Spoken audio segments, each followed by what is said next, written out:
τα ρεβίθια, μια φασόλια με λόρια, το λαγό και τα κοκόρια. Πήρα όλα τα καρβέλια, τα σταφύλια από τα μέλια, έφτιαχνα κατσικάκια και τα τρία γουρνάκια.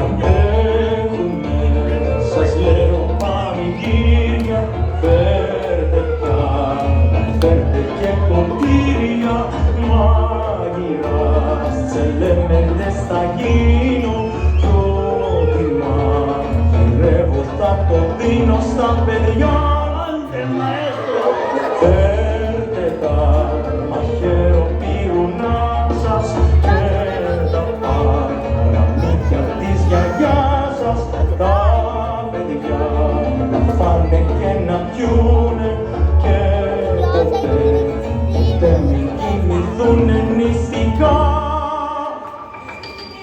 Με το ζόρι απ' τη φωλιά τους πήρα τη φωτιά του βράδους. Μάχες και καζάνια, όλες και πινάρια. Έριξε με λιτάνους και τα λατόπιπτερά. Απ' τα παραμύθια κλέβω, άχω για να μαγειρεύω.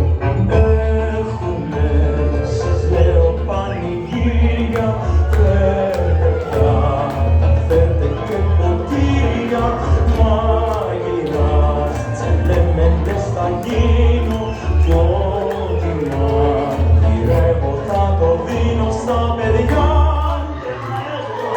Φέρτε τα μαχαιροπύρουνα σας και τα παραμύθια της γιαγιάς σας. Τα παιδιά να φάνε και να πιούνε και ποτέ μην κοιμηθούνε νηστικά. Όλοι μας γίνεται η Πέπα στην κάμερα.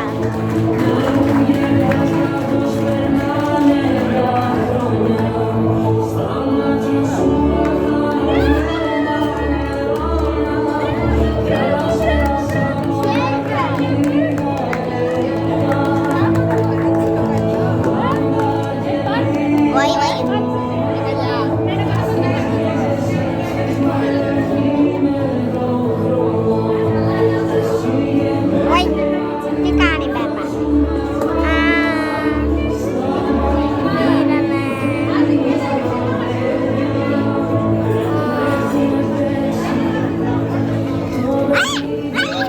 Πήραμε.